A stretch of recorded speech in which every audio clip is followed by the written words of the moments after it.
جو پشاور میں ایک بہت ہی مشہور اسکول ہوا کرتا تھا ہماری کرسچن کمیونٹی کے لیے، تو وہ سینٹ مائیکلز اسکول تھا، ایک فیمس اسکول، وہیں سے آغاز کیا. تو لیکن اس کے بعد یہ ہوا کہ میں آغاز میں تعلیم میں کوئی اتنا دلچسپی نہیں رکھتا تھا. جو بڑے بھائی تھے میرے، جب وہ جو اسکول تھا وہ گرلز کے لیے تھا، تو لڑکے وہاں پہ کلاس 2 یا 3 تک پڑھتے تھے، مجھے صحیح یاد نہیں. تو اس کے بعد جب میں کلاس 2 3 تک آیا تو بھائیوں کو جانا پڑ گیا اگلے اسکول میں، تو میں اکیلا رہ گیا. تو وہاں سے میں نے کوشش کی کہ میں تتر بتر ہو جاؤں. آپ نے ایک کہا کہ جو خاص بات یاد رہے وہ مجھے یہ ہے کہ مجھے والد صاحب سائیکل پہ بٹھا کے تو کوئی 20-25 منٹ دور سفر، اور وہ سڑک بھی نہیں ہوا کرتی تھی، ایک طرح کی کھیتوں کی بک ڈنڈی تھی جس پہ وہ لایا کرتے تھے، تو وہ مجھے باہر مین روڈ پہ آ کے ڈراپ کر جاتے تھے. تو میں وہاں پہ ایک سائیکل والا ان کا دوست تھا، دکاندار، وہ سائیکل ٹھیک کرتا تھا، تو اس کے پاس میں کھڑا رہتا تھا. تو اسکول کی بس آتی تھی، جب میں دور سے دیکھتا تھا کہ اسکول کی بس آ رہی ہے تو میں غائب ہو جاتا تھا، آگے پیچھے دوسری چوتھی دکان میں چلا. تو جب دیکھا کہ بس چلی گئی ہے تو میں گھر چل پڑتا تھا واپس. تو میں نے جا کے کہنا کہ بس ہی نہیں آئی آج. تو وہ اس طرح سے کوشش یہ ہوتی تھی کہ ہو سکے تو نہ ہی جانا پڑے، یہ پیالہ ٹل جائے. تو اس طرح سے بہت ساری یادیں ماں باپ کے ساتھ وابستہ ہیں. ایک چیز کا اظہار بھی میں یہ ضرور کرنا چاہتا ہوں کہ میں نے 2 چیزیں زندگی میں جو سیکھیں وہ اپنے ماں باپ سے ہی سیکھیں. میں کل بھی کسی دوست سے بات کر رہا تھا کہ جب کبھی ماؤں کا دن آتا ہے یا باپ کا دن آتا ہے تو میں کبھی بھی ایک کو یاد نہیں کرتا، کیونکہ یہ کہا گیا کہ تم 2 نہیں بلکہ ایک ہو. ایسے ہی ہے. تو چونکہ وہ ایک ہیں اور ان کے ملاپ سے ہم وجود رکھتے ہیں، تو پھر میں یہ سمجھتا ہوں کہ چونکہ ہم ایک شخصیت رکھتے ہیں اور وہ 2 تھے، تو وہ دراصل وہی ہم ایک، ہمارا وجود ہمارے ایک ہونے کی وجہ سے. ہاں جی، تو ہم 2 کا وجود ہیں. ایسے ہی. تو میں دونوں کو جب یاد کرتا ہوں تو میں نے ان سے کہا تھا کہ دوست سے بھی کہا کہ بھی جو جفا کشی ہے، تسلسل اپنی محنت پہ رکھنا، وہ میں نے اپنے والد صاحب سے سیکھا. اور حالات کو سہنا، برداشت کرنا اور ایک امید کی طرف دیکھنا، وہ میں نے اپنی والدہ سے سیکھا. بہت اعلیٰ، بہت اعلیٰ. یہ 2 باتیں جو ہے نا، وہ میرا خیال ہے، میں یہ سمجھتا ہوں، دوستوں کا معلوم نہیں، کہ میری زندگی میں مسلسل کوشش کرتے رہنا، پازیٹیو رہنا، رکاوٹوں کو ہٹا کے آگے بڑھنا. جیسے وہ کہتے ہیں نا کہ لوگ اگر آپ کو پتھر بھی مارتے ہیں تو آپ انہیں پتھروں کو اٹھا کے تو اپنے لیے بلندی کی مقام اپنے لیے بناتے جاتے ہیں. تو یہ ایک صورتحال رہی. سو میری ابتدائی تعلیم سینٹ مائیکلز اسکول پشاور سے، اس کے بعد سینٹ جونز اسکول ہے پشاور میں، کوہاٹی گیٹ کا ایک علاقہ ہے. آپ جانتے ہیں کہ شہر کو گیٹوں سے رکھا جاتا تھا پرانے زمانے میں، تو کوہاٹی گیٹ کے نام سے وہ علاقہ مشہور ہے. وہیں پہ سینٹ جونز کے نام سے اسکول ہے. پشاور میں رہنے کے باوجود ہمارے والدین نے ہمیں ہاسٹل میں داخل کروایا. اچھا. ہاں. جو کہ پرمیشن نہیں ملتی تھی، لیکن بس والد صاحب نے جو بھی کیا محنت کر کے تو انہوں نے ہمیں وہیں پہ. تو مطلب آپ پرائمری سے 5ویں 6ٹھی سے آپ ہاسٹل میں؟ جی نہیں، کلاس 3 سے. اچھا. کلاس 3 سے کلاس 10 تک میں نے ہاسٹل لائف گزاری ہے. میں اکثر دوستوں سے کہا کرتا ہوں کہ میں نے اپنے گھر میں تو ٹائم گزارا ہی نہیں تھا. یہ تو اب آ کر تو 8-10 سال ہو گئے کہہ لے، یا اس سے کچھ زیادہ عرصہ. صحیح ہے. جب گھر نصیب ہوا ورنہ 8-9 سال 11 سال میں نے اسی طرح گزارے اپنے ہاسٹل لائف میں، اور وہاں سے میں نے میٹرک کی تعلیم حاصل کی. یہاں پہ ایک اور شخصیت کا میں ذکر کرنا چاہتا ہوں جن کا میری زندگی میں بڑا اثر ہے. ایک تو میں نے کہا کہ میرے ماں باپ، بے شک وہ 2 نہیں ایک ہیں. دوسرا ہمارے پرنسپل ہوا کرتے تھے ڈینیل جوزف، سینٹ جونز میں ویانی ہائی اسکول کے. ٹھیک ہے. تو ان کی جو طور طریقہ تھا، چیزوں کو دیکھنا، نوجوانوں کو آگے بڑھانا، کمیونٹی کے لیے کام کرنا، یا ان کی روز کی جو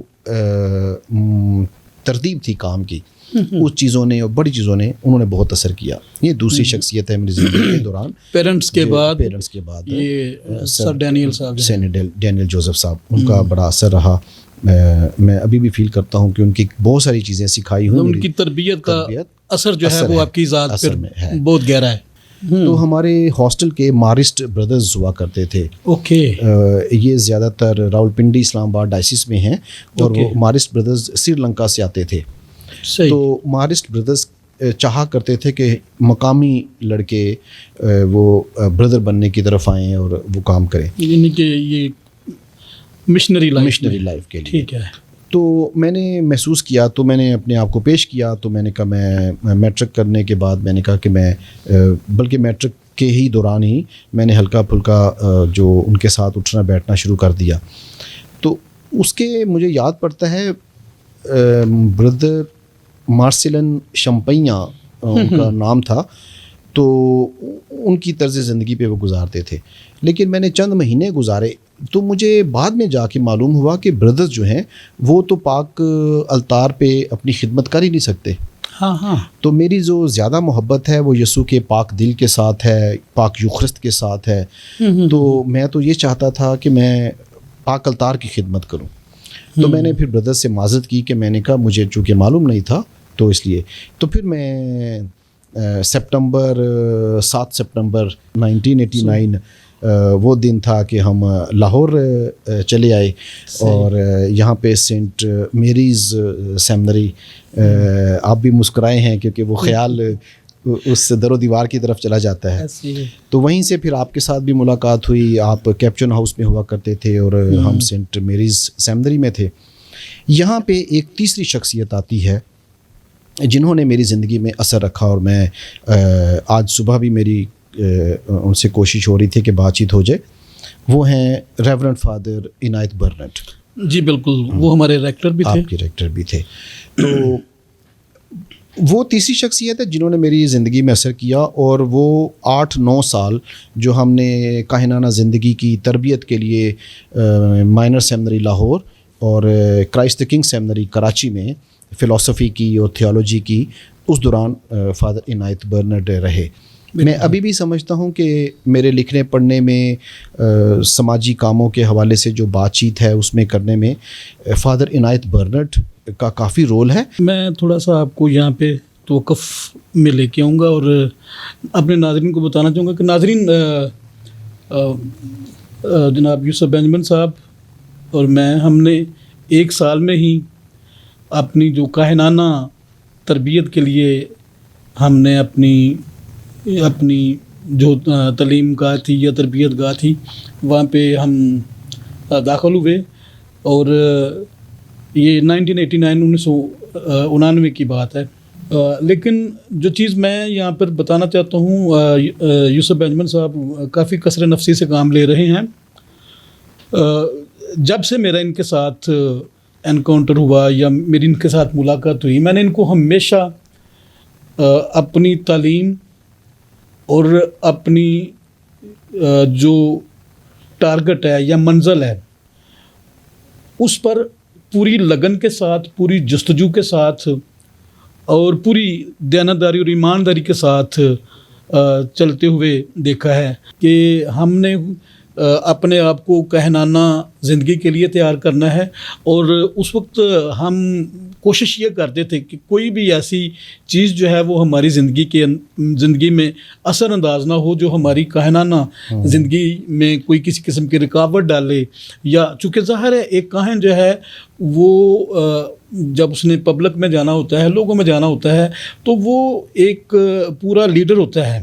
تو اگر لیڈر جو ہے وہ کوتاہی کرے گا، اس کی زندگی جو ہے وہ غلط رویوں پر مبنی ہوگی، غلط فیصلوں پر مبنی ہوگی، تو یقیناً وہ دوسروں کے لیے ٹھوکر کا باعث بن سکتا ہے۔ تو اس وقت ہمارے اندر، ہماری زندگی کے اندر اس طرح کے جذبات تھے کہ ہم نے ایک بڑی اچھی، پازیٹیو اور بڑی خاص زندگی گزارنی ہے تاکہ ہم اوروں کے لیے جو ہے وہ برکت کا سبب بن سکیں، دوسروں کے لیے ہم جینے کا حوصلہ جو ہے وہ پیدا کر سکیں۔ تو میں اس بات کا آئی وٹنس ہوں، 89 سے لے کے 93 تک کا ہمارا سیمنری کا سفر ہے، تو اس میں نے یوسف بینجمن صاحب کو بہت کنسسٹنٹ پایا۔